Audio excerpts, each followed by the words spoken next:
The podcast you are about to hear is part of the Polish-Scottish Heritage Project as one of its many productions which aim to promote a greater awareness of Poland and Scotland's shared heritage. We hope that it encourages you personally to look into the stories of the places, events and people that shape the history we are privileged to share. Very romantic, I think it was at that time. My mother was still at school, apparently. My father had come over from Poland when war broke out. He'd had an amazing time trying to escape from the Russians in Katyń. He then came over here and he was training officers to go over to Poland. They had a big community here. And apparently he'd met my mother at a dance. And what was your father's name? My father's name was George Joseph Bronislaw Klimczak. This is a very rude question to ask, but can I ask when you were born? Me? Yes. I was born in 1947, so I was Right. after the war baby, yeah. And were there any other Polish families around? There were a lot of, there was a big community down. And whereabouts was that? That was Albany Street, West Street, but there were many Polish people. My father had many clients in Fife and used to go and see them all weekend, but there were Italians and there were Scottish people and there were Polish people and there were all sorts, just people trying to get a life together after the war. My mother was Irish. They'd come over, O'Donnell and Lyle, then they'd come over from her grandfather and grandmother had met on the boat coming over after the potato famine in Ireland. So I was kind of a mongrel, quite a mixture. And my father wanted it. He always used to say, what you give someone in their head, education is something no one can take away from you. And he sent us to Craiglockhart Convent of the Sacred Heart School in Edinburgh. There were always people from all different parts of the world there. And we'd hear this, so it was natural to have people from all different countries. I never thought anything of it. I find it really difficult to not be bilingual. I wish I had been. We were sent to Polish school and things, but like they said, the stories about Wojtek the Bear, like when he heard the Polish being spoken by the soldiers, he would get all excited.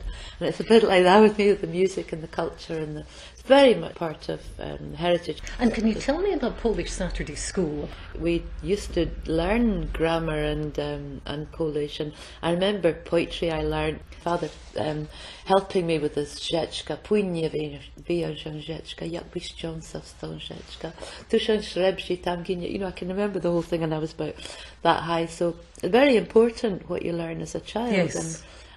And there were all different ages. It was like a sort of family grouping school. And we had Polish books and a Polish teacher, and we used to go every Saturday morning to Polish school. How did it feel? Did you feel that you were part of two worlds when you were growing up? How Polish did you feel?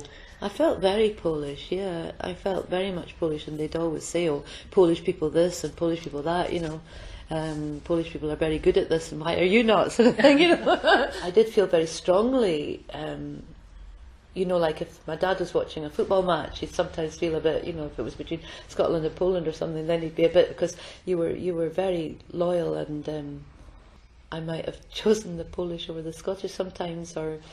How old were you when you first went to Poland? Oh, it was a major expedition when we first went. I remember, I think my father had a Hillman imp or something.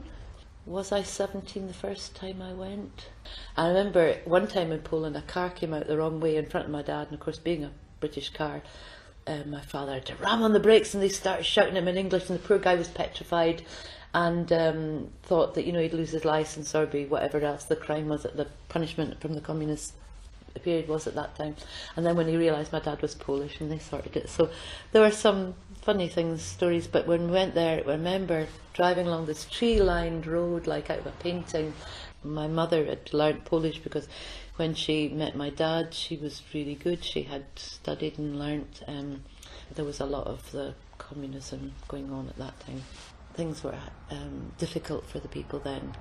So my dad used to go over and help them to maybe with currency and things. And I remember one time when I was much younger, my father making a parcel. An uncle had been in a motorbike accident.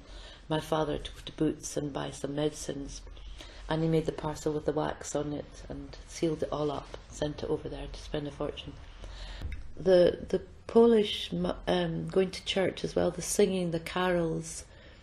There was a karaoke thing at the church at Christmas. They were singing all these old carols, and I was amazed at how many I could remember. I just thought, and I'd start singing along and think, goodness me, because that was way, way back. He tried to hand on the traditions. I think he'd always make the Polish bigos, and my mum would make things as well. And he used to go and see his clients. There was all the different delicatessen shops in Edinburgh, and the tailors. A Polish tailor would charge about £1 to repair anything, forever. So it was funny because when I was teaching and I said to one of the Asian community, you should talk English to the child at home, and she said, no, we don't, we speak our language. And I remember being surprised, but I should have really been, understanding of why you would do that, because it's part of your home culture. It's that. It was difficult because it was English at home, but sometimes my father would talk away to people and anything. Did you ever come up against any anti-Polish discrimination at all? Yeah, well, my father talked about how hard it was when they came over here. He said he came over with one suit. My mother's family found it very hard with them. There was a lot of proving himself, had to go on, but I was always very grounded and very sure and very certain of the richness and the strength of the Polish nation and the talent and also the ties with Scotland. To me, the ties between the Polish Bonnie Prince Charlie and all this, and I could never understand why anyone could say that one nation was any different to another. We were all, I remember disgust and horror that my father was classed as an alien and things like that, and how they had to struggle. And I was British because I was born in that year, but so I still really put British as my nationality, but my father had to apply for British nationality and naturalisation and all that. They told me some funny stories about things when they were learning language, how they'd get the Polish guy to go out the train and see what station it was. They'd come back, no, it's still Bovril, things, and how they say, how do I chat up a lady, how would I say, no, please have my seat, so they'd tell him something to get his face slapped, so he told all these funny stories about language. Was always a very exciting thing. What happens when I go to Poland, I'm so annoyed at myself and grasping to understand, because you can only talk so much when you can only speak so much language. So I tend to talk a mixture, hopefully, of English and Polish. And my granddaughter, yes, she says, do I look Polish? I got high cheekbones as well. So I try and tell them things and share them. But that's why I think it's important to keep languages going. And when when I hear that children at school are not studying language, you think our history, and you think, well, how can you call it an education? And my father always used to say general knowledge and cultural was all the baccalaureate they did in Poland was always very important.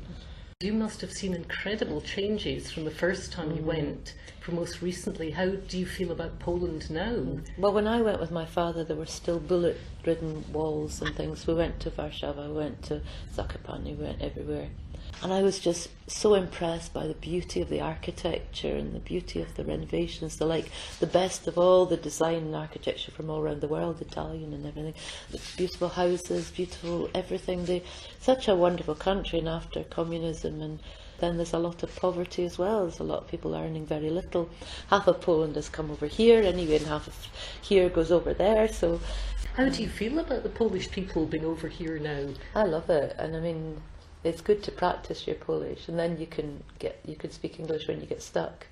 And they laugh. I mean, I don't know. It's because maybe your earnestness, and I love helping them with English, and getting a bit of help with my Polish, because and I feel strongly about that. If they're doing things, I'll offer and say, look, please let me give it a look over and correct it, because you don't want it to. And some of them are very sure. I mean, they know that their English is very good, but there's still times that I wish that I could correct the written language on. I see it as an opportunity to learn more Polish and learn more about Polish. And some places, so many Polish people. I love talking to people in Polish and asking them, where are you from and what's your story, sort of thing, and talking to them. And they're quite surprised sometimes when you are able to. And it's funny how much you do understand if people are speaking, but how difficult maybe if you've forgotten the vocabulary.